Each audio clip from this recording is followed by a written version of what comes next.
কোনো প্লট অত্যন্ত স্বল্প মূল্যে যেটা এমপি মন্ত্রীদেরকে দেওয়া হয় সেই প্লট আমরা নেব না। আমরা বলেছি বিনা ট্যাক্সের গাড়ি আমরা কিনবো না। তৌফিক তাকে ট্যাক্স দিয়ে গাড়ি কিনবো, না তাকে রিক্সা চড়বো, এইটাও যদি না তাকে পায়ে হাঁটবো। আমিও এক শহীদ মুক্তিযোদ্ধা পরিবারের সদস্য। আমার যে ভাই জীবন দিয়েছেন, আমি বিশ্বাস করি এমন বাংলাদেশের চিত্র দেখলে তিনি হয়তো সেদিন মুক্তিযুদ্ধে অংশগ্রহণ করতেন না। এখনো মায়েরা ঘরের মধ্যে নিরাপদ নন, ঘর থেকে বের হলে চলাচলে নিরাপদ নন, কর্মস্থলে নিরাপদ নন।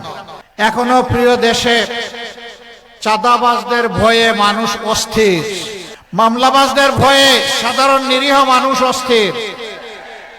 দুর্নীতি আমাদের সমাজকে আগাগোড়া একবারে ছেয়ে ফেলেছে।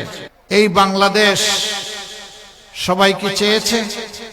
আমি বিশ্বাস করি এইখানে রণাঙ্গনের মুক্তিযোদ্ধাও আছেন অথবা তাদের সন্তানেরা আছেন। আমিও এক শহীদ মুক্তিযোদ্ধা পরিবারের সদস্য। আমার যে ভাই জীবন দিয়েছেন, আমি বিশ্বাস করি এমন বাংলাদেশের চিত্র দেখলে তিনি হয়তো সেদিন মুক্তিযুদ্ধে অংশগ্রহণ করতেন না। জীবন বাজি রেখে, জীবন দিয়ে যারা আমাদেরকে ঋণী করে গেলেন, তাদের প্রতি এই দেশ, এই জাতি, রাজনৈতিক দল আর নেতৃবৃন্দ কি সম্মান দেখালো। তাদের তো স্বপ্ন ছিল একটি ন্যায় সাম্যের বাংলাদেশ তারা কায়েম করবে। মানুষের জীবনে অর্থনৈতিক মুক্তি আসবে, সন্তানরা সুশিক্ষা পাবে, আবাল বৃদ্ধ বনিতা তারা তাদের স্বাস্থ্য পরিচর্যার সমস্ত অধিকার ভোগ করবে, সমাজে নিরাপত্তা থাকবে এবং ন্যায় বিচার নিশ্চিত হবে। আসলে কিছুই হলো না। কার কারণে হলো না? এর জন্য কি সাধারণ জনগণ দায়ী? অবশ্যই না। দফায় দফায় যারা দেশ পরিচালনার সুযোগ পেয়েছিলেন, ভালো যদি কিছু করে থাকেন এইটাও তাদের কৃতিত্ব, অপকর্ম যদি কিছু থাকেন তারও দায় তাদের।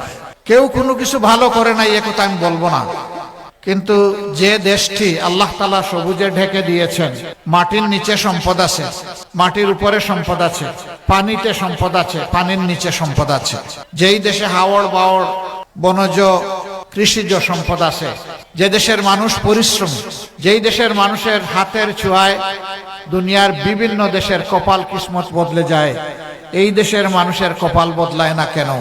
এই না বদলানোর মূল কারণ হলো অসৎ নেতৃত্ব। এরা যখন জনগণের কাছে ভোটের জন্য আসে, তখন এক একজন পীর দরবেশ আউলিয়া হিসাবে আসে। তারা আসে বসন্তের কোকিল হয়ে, বসন্তের সুবাতাস উপভোগ করার জন্য। ইলেকশনের সময় এসে উন্নয়নের একদম গঙ্গা পদ্মা তারপরে সুরমা কুশিয়ারা বয়ে দেয়। খোয়াই নদীর কথা বললাম না, কারণ এটা মাঝে মাঝে রাগ করে, কিন্তু যখন ইলেকশন চলে যায় তখন আর খুঁজে পাওয়া যায় না। একবার এক শ্রান্ত পথিক চৈত্র মাসের দিনে দীর্ঘ মাঠ পাড়ি দিয়ে এসেছে। হাঁপাতে হাঁপাতে এক জনপ্রতিনিধির বাড়িতে উঠেছে। উঠে বলে, স্যার, আমার তো পিপাসায় ছাতি ফেটে যায়, আমাকে কিছু পান করতে দেন। তিনি তার কাজের সহযোগীকে বললেন, তাড়াতাড়ি যাও, তার জন্য কিছু পানীয় নিয়ে আস। ওই বেচারা এক জগ ভর্তি পানি আর একটা গ্লাস এনে সামনে দিয়ে বলে যে আপনি পান করেন। এখন সে পান করে না। তিনি জিজ্ঞেস করলেন যে এত সময় আপনি বললেন ছাতি ফেটে যাচ্ছে, এখন পানি সামনে, জগ ভর্তি পানি, গ্লাস আছে, আপনি পান করছেন না কেন? কয়, স্যার, এত বড় মাঠ পাড়ি দিয়ে চৈত্র মাসে আসছি এই পানি পান করার জন্য। কয়, তাইলে কোন পানি পান করতে আসছেন? ওই যে ইলেকশনের সময় যে আমাকে পান করাইছিলেন, যে পানি ফুস করে উঠেছিল। কই, ওই পানি খাইতে হলে আরো 5 বছর অপেক্ষা করা। বুঝতে পারছেন বিষয়টা? ওই 5 বছরে একবার ফুস করা পানি খাওয়ায়, ফান্টা, স্প্রাইট, এই ধরনের কোক যেগুলো আছে এগুলা খাওয়ায়। ওই সময় বলে যে, যার দিকে তাকায় বলে যে আপনারে তো আমার ভাইয়ের মতো লাগে। এরপরে ইলেকশন যখন চলে যায় তখন ভাই তো দূরের কথা, একটু শালারও মর্যাদা দিতে রাজি হয় না। জনগণের সম্পদ তারা যুগ যুগ ধরে লুণ্ঠন করে নিয়ে গেছেন। আপনারা জানেন গত 15.5 বছরে কমপক্ষে 28 লক্ষ কোটি টাকা বাংলাদেশ থেকে বিদেশে পাচার হয়েছে। এই টাকাগুলা কার? 18 কোটি মানুষের। রাস্তায় যিনি ভিক্ষা করেন এই টাকাতে তার অংশ আছে, আজকের জন্ম নেওয়া শিশুর অংশ আছে। রাষ্ট্রীয় আয়ের 3 খাত, একটা হলো ট্যাক্স, বিদেশি অনুদান আর বিদেশি সাহায্য। এই 3টা মিলে রাষ্ট্রের তহবিল গঠন হয়। এই 3টাতে সমস্ত মানুষ শরীক। এরা জনগণের টাকা চুরি করেছে, তারা বড়লোক হয়েছে, দেশে সাহস করে নাই অথবা দেশটাকে পছন্দ হয় নাই, এই জন্য পরিবার শুদ্ধ টাকা শুদ্ধ বিদেশে পাঠাই দিচ্ছে। ইনশাআল্লাহ আমরা দুর্নীতিমুক্ত একটি বাংলাদেশ গড়ার অঙ্গীকার নিয়ে ময়দানে এসেছি। আপনাদের এখানে তো কোনো চাঁদাবাজি তেমন হওয়ার কথা না, এখানেও চাঁদাবাজি হয়। ইনশাআল্লাহ আল্লাহ তাআলা আমাদেরকে সুযোগ দিলে এই দেশ পরিচালনার, আমরা চাঁদাবাজের হাত বন্ধ করে দেব ইনশাআল্লাহ। আর চাঁদাবাজি করার দুঃসাহস কেউ দেখাবে না। ব্যবসায়ীর রাতের ঘুম হারাম হবে না। ফুটপাতের সাধারণ হকারকে চোখের পানি ফেলতে হবে না যে আজকে সারাদিনে কয় টাকা রুজি করব, শুরুতেই তো তাকে 100 টাকা আমার দিতে হলো। এমনকি রাজধানীর কিছু কিছু জায়গায়, আমি এখানকার কথা বলতে পারবো না, ভিক্ষুক যেখানে বসে ভিক্ষা করতে সেখানে আগে চাঁদা, আগে খাজনা আদায় করে তারপরে বসতে হয়।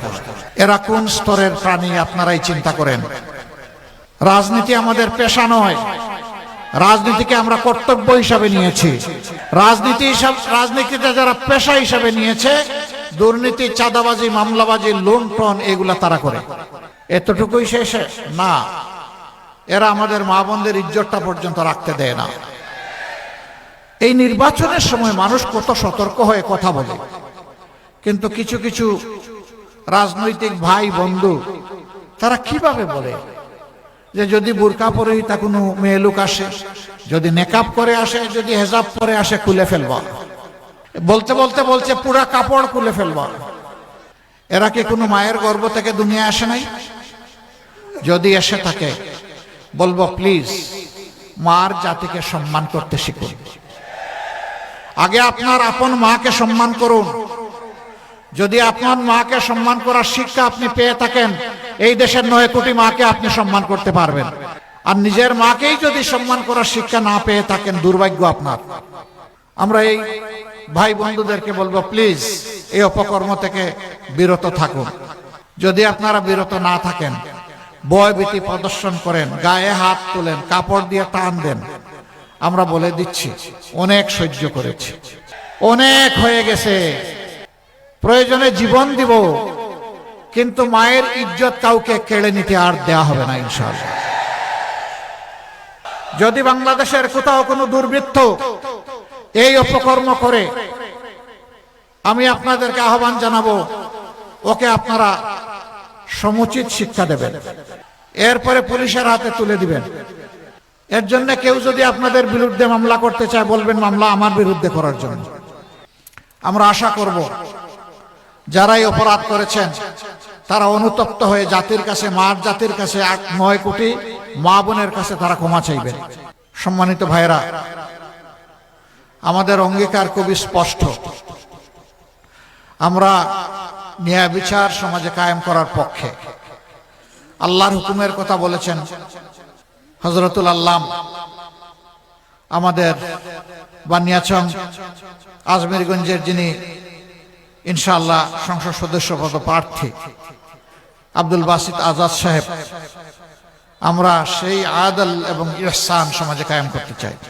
একজন সাধারণ মানুষ অপরাধ করলে যে আইনে তার বিচার হয়ে শাস্তি হবে, রাষ্ট্রের রাষ্ট্রপতি, প্রধানমন্ত্রী, মন্ত্রী পরিষদের সদস্য, তারাও যদি সেই অপরাধ করেন, ইনশাআল্লাহ আইন এবং বিচার কাউকে ছাড় দিয়ে কথা বলবে না। আইন সকলের জন্য সমান হবে, বিচার আর টাকার বিনিময়ে বিক্রি হবে না ইনশাআল্লাহ। গরিবের, অসহায় মানুষের কোনো বিচার নেই, বিচার সবসময় প্রভাবশালীর পক্ষে। এই বিচার ইনশাআল্লাহ আল্লাহ আমাদেরকে সুযোগ দিলে আমরা অচল করে দিব। এই বিচার আর চলবে না। ওই বাংলাদেশ আর দেখতে চাই না, যেই বাংলাদেশে আমার মা বোন, জায়া কন্যা কারো কোনো জীবন এবং ইজ্জতের নিরাপত্তা নাই। এই বাংলাদেশ দেখতে চাই না। এই বাংলাদেশও দেখতে চাই না যেই বাংলাদেশে চাঁদার জ্বালায় সমস্ত মানুষ অতিষ্ঠ। ওই বাংলাদেশও দেখতে চাই না নিরীহ মানুষের বিরুদ্ধে মিথ্যা মামলা দিয়ে তাদেরকে আদালতে হাজির করে হেনস্থা করা হয়, তাদের উপর পৈশাচিক নির্যাতন করা হয়। সেই বাংলাদেশও দেখতে চাই না। ওই বাংলাদেশও দেখতে চাই না যারা নির্বাচিত প্রতিনিধি হবেন তারাই চরিত্র হারিয়ে লুণ্ঠনকারী হয়ে যাবেন। সেই বাংলাদেশ দেখতে চাই না। আমাদের অঙ্গীকার স্পষ্ট, আমাদের যারা নির্বাচিত হবেন আল্লাহ তাআলার মেহেরবানিতে এবং আপনাদের দোয়া ভালোবাসা বুঝে তারা প্রতি বছর একবার জনগণের সামনে তাদের আয় ব্যয়ের হিসাব প্রকাশ করতে বাধ্য হবেন। শুধু নির্বাচিত প্রতিনিধি নন, তার পরিবারের প্রত্যেক সদস্যের আয় ব্যয়ের হিসাব দিতে হবে। তিনি জনগণের সম্পদে হাত দিয়েছেন কিনা তা জানার অধিকার এই জনগণের অবশ্যই আছে। আমরা ইতিমধ্যে ঘোষণা করেছি, আমরা কিছু বিষয় আছে এইগুলা বৈধ হলে ওই সুযোগগুলা রাষ্ট্রের পক্ষ থেকে আমরা নেব না। কোন প্লট অত্যন্ত স্বল্প মূল্যে যেটা এমপি মন্ত্রীদেরকে দেওয়া হয় সেই প্লট আমরা নেব না। আমরা বলেছি বিনা ট্যাক্সের গাড়ি আমরা কিনবো না। তৌফিক তাকে ট্যাক্স দিয়ে গাড়ি কিনবো, না তাকে রিক্সা চড়বো, এইটাও যদি না তাকে পায়ে হাঁটবো। কিন্তু জনগণের তহবিলের অপব্যবহার করব না। এরকম আরো কিছু বিষয় আছে যেগুলা বাদ দিয়ে চলা যায়। সাধারণ জনগণ যেভাবে চলে আমরা ইনশাল্লাহ সেইভাবে চলবো। সম্মানিত ভাইরা, এই হবিগঞ্জ আমি শুনেছি এইটাও সন্ত্রাস কবলিত। আপনারা কি চান এই হবিগঞ্জ আর সন্ত্রাস কবলিত থাকুক? যদি না চান তাহলে 12 তারিখ আপনারা সিদ্ধান্ত জানাবেন ইনশাআল্লাহ। যারা সন্ত্রাসের বিরুদ্ধে দাঁড়াবে তারা ন্যায় ইনসাফের পক্ষে ভোট দেবে, আর যারা সন্ত্রাসকে লালন করবে তারা অন্যদিকে ভোট দেবে।